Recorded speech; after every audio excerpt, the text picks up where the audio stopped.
All right, so your herbs and spices might contain arsenic, cadmium, and lead. This analysis was conducted by Consumer Reports. They analyzed 146 different products ranging from national brands on down to private label store brands. 1/3 of the brands currently on the store shelves contained either concerning or very serious amounts of toxins of these heavy metals. Now let's put this in perspective. If you go back, all right, they have what they figure they have an amount that they say is an acceptable amount, that this is a, I'm not going to say safe amount, because if they tell you, and sometimes they'll slip up and they get their, you know, they just take a casual attitude toward that, and they'll go from saying what's normal, a normal range, they'll go to seeing a safe range. We consider this to be a safe range. There's no established safe range, first off, for something that's completely foreign and not supposed to be detected in your blood. And these heavy metals now that are in our blood, that it's normal, it's commonplace. Normal just means that you see it in most people, that it occurs that frequently. That's what normal means. You know, really, if you really want to get technical, very soon it'll be normal to be diabetic in the United States. That'll be normal. That'll be normal. So they normalize illness is what they do. And because of all the contamination and at our own hands, 100 years ago, would have been totally abnormal to detect any of these metals in your blood. They weren't present in your blood. Been completely abnormal. Red flag, how's that in there? You have some exposure somewhere, something's happened. How'd that get in your blood? Now, they have a range that they consider, you know, everybody, the normal range within this, you're in the normal range. You know, so you have to be very, very cautious, you know, about the exact specific wording and what it really is telling you, what it really means. You have to ask questions, because when you get results from blood tests and shit like that, you say, well, you're within the normal range. You know, I would go so far as to say 100 years ago, would that have been normal? You know what I mean? Because you ain't evolved much in 100 years. Yeah, you maybe have adapted some. That's a whole other video there. Adaptation versus evolution. Adaptation.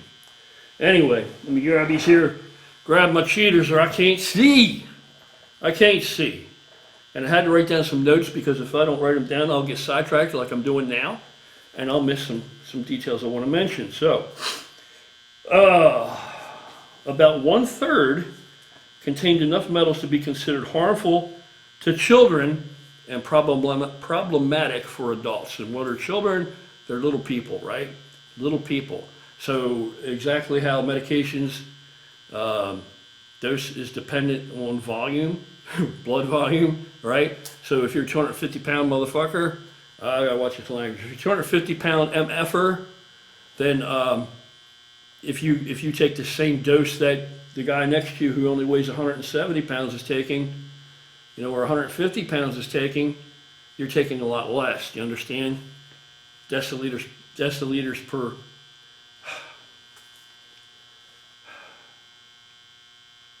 Nanograms per deciliter. Anyway, because it's much more diluted in you, more blood volume, more tissue. Oh, didn't matter if it was organic or not. Didn't matter if it was organic or not, and no single brand stood out as completely clear of contamination. Some contain so much lead as to be more than the recommended safe level to consume in a single day. Right, from spices and herbs, what you flavor your foods with. Thyme, oregano, all found to contain these metals in a serious and alarming amount. Ginger and basil came in as the second worst pair, basically all containing these metals to a lesser degree, meaning that they didn't have any that they tested that were completely clear and free of these toxins. They're not supposed to be in there, okay?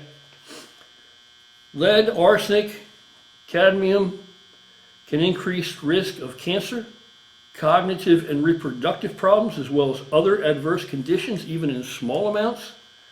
Exposure puts children at risk for lowered IQ, behavioral problems, ADHD, type 2 diabetes, and other health issues.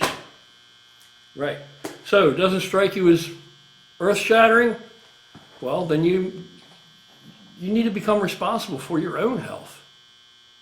for your own health, man. They're just going to keep, Big Pharma is going to continue to just make medications, medications to circumvent the symptoms that you experience from all these things that aren't supposed to be in your body. And then those things cause more side effects and more problems because nothing occurs in a vacuum. The cascading, the cascading fucking cornucopia of hormones and peptides and all this other shit in your body, enzymes. When you begin to mess with any of this shit, like I've told you in many videos, you can't just singularly decide, okay, I'm going to mess around with this one. I'm going to flip these switches and push these buttons, pull this out, put that in. No. Nothing occurs in a vacuum. It affects it all. There's a balance in your body.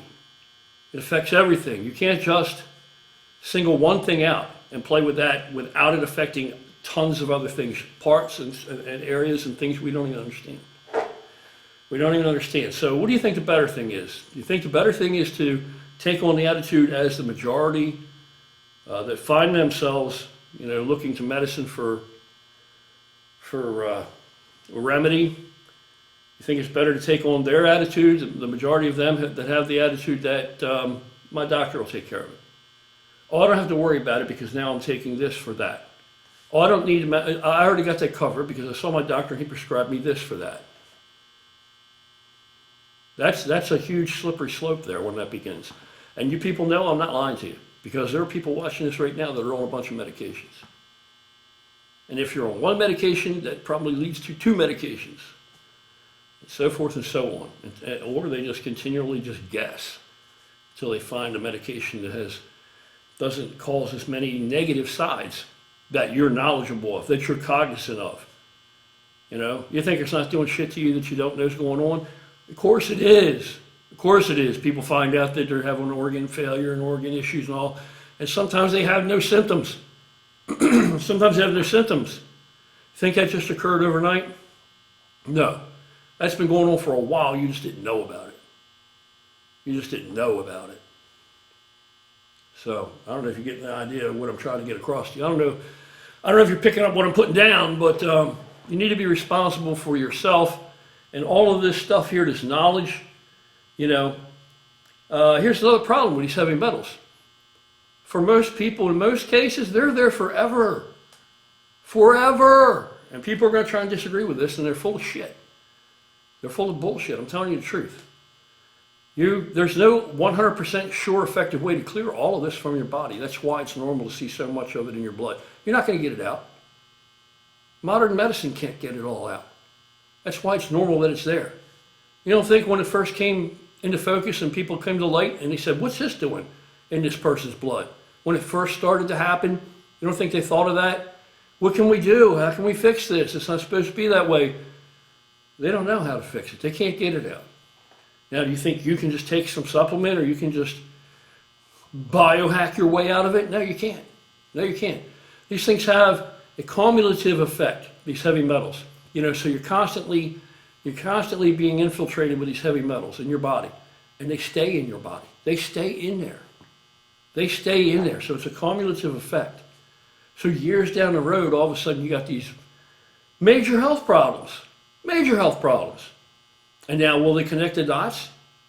Will they connect the dots and say, oh, well, it's because of these heavy metals you have, or this heavy metal, or that heavy metal? Well, now they've already said, well, these 4 heavy metals are normally found in the human body now. They're not supposed to be there at all. But now they accept that, well, it's normal. It's normal because everybody has it. Well, is it doing any damage? What do you think? What do you think? It's not even supposed to be there at all. Now it's normal. Anyway, lead. Remember all those lawsuits about lead paint? Lead paint, kids gnawing on windowsills and shit and getting all kind of cognitive problems and behavioral problems and disorders and stuff. What an issue that was, right? Dumbing kids down.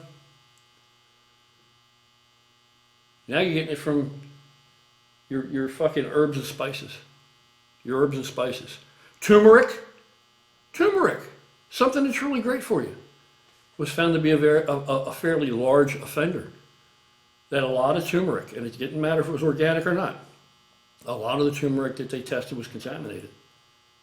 Right? Put a little turmeric in there, put a little cayenne pepper in there, put some pepper, maybe throw a little thyme in there, maybe throw some rosemary in there, maybe throw some oregano in there, all contaminated.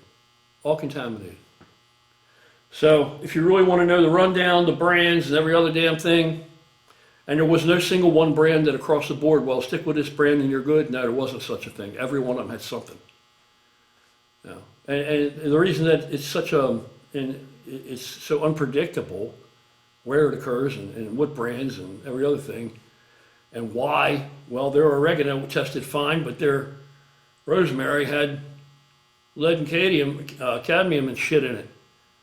Well, that might not make any sense, but the reasons for it is it depends on where it was grown, how it was manufactured and produced, and how it was harvested, and even where it was processed.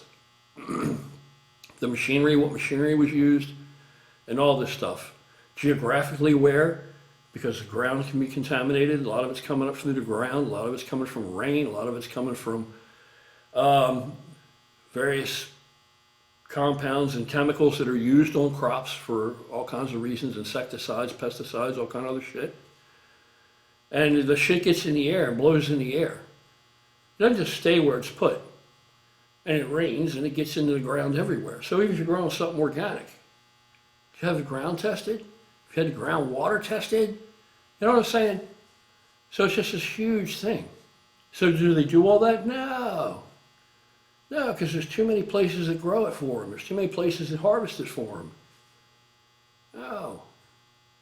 So yeah, even those little spices, even the shit you're flavoring your food with, man. Yeah. You're dumping lead and arsenic and cadmium right on your fucking food to give it a little more flavor. It's a damn shame, isn't it? Times we're living in. What are you going to do?